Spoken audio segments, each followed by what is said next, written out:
Do you consider anyone in the militia as just old boys trying to play Army?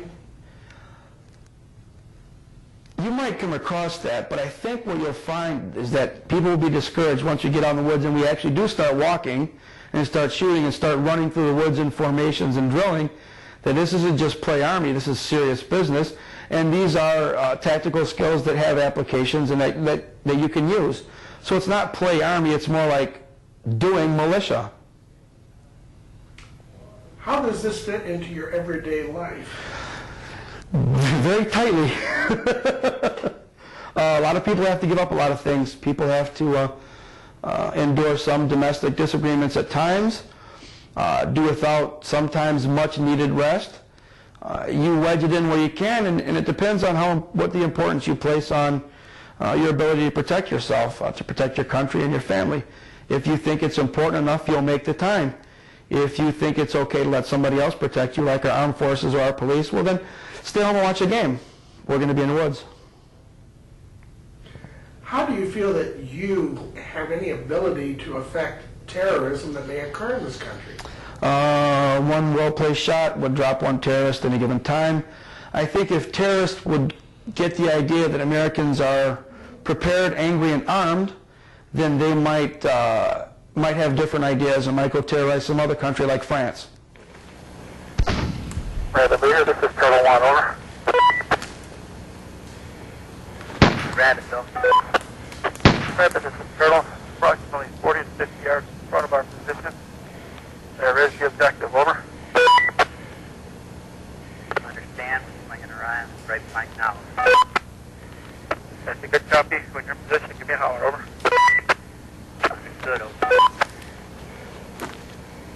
To advise, Team Turtle Recon, accompanied by the destroyer, and his older brother, located and negotiated said tripwire earlier today, over.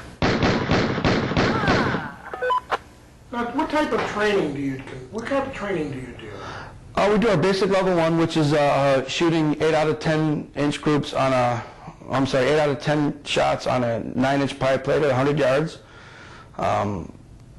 We do a 2-mile walk with our level 1 gear. We do certain drills that involve movement and firing, but these are done in a very safe manner. We do small unit fire maneuver drills, small unit ambush and counter ambush drills. We do some medical evacuation drills, and hey, we even sometimes do some hamburger grilling drills. So we do a lot of things out there.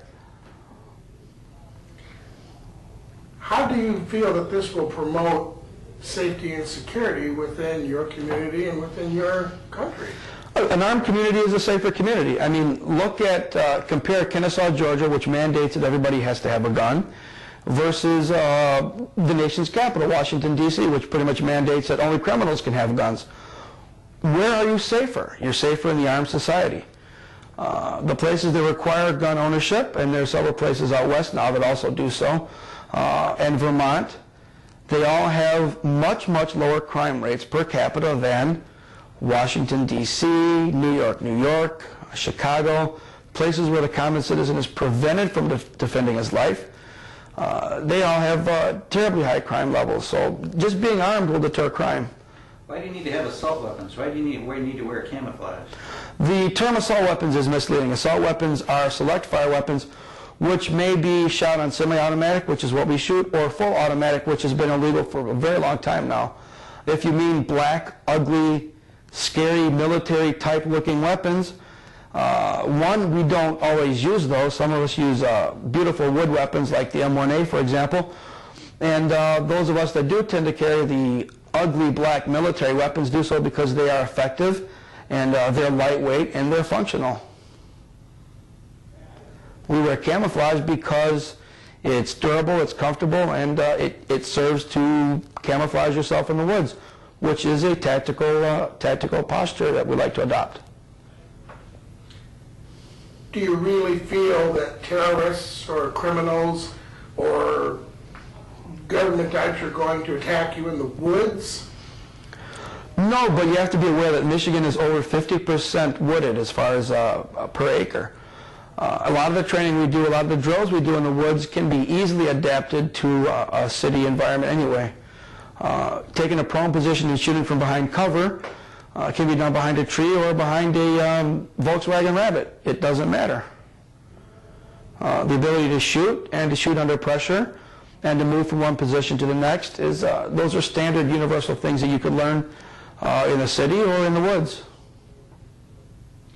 Why don't you feel that our current police force, city, state, and local, is not sufficient to protect you?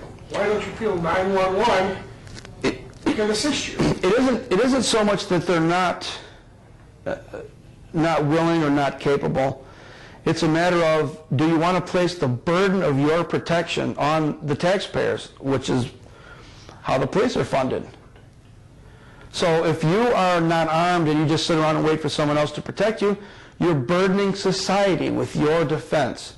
And we prefer that people take up arms and learn how to protect themselves, especially in their home, especially in their communities, instead of mandating that the police come and do it. Besides, by law, the courts have ruled that the police do not have an obligation to protect the individual person. So you really can't rely on them.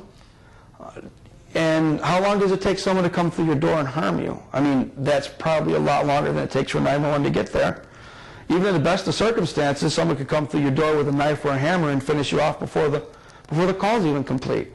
Now, I'm not knocking the police. I'm saying there are not enough of them. They can't be everywhere, and they're not obligated to protect you, the individual. That's reason enough to be armed. Emergency alert. If you call 911 in the suburbs, they may not be able to find you. Our Blake Chenault shows us why.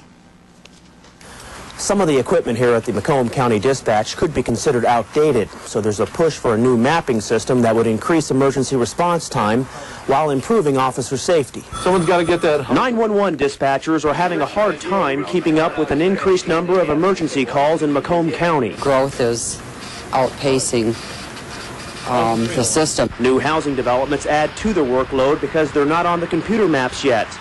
But old equipment could be the biggest problem. Dispatchers are often forced to use books to find the location of them.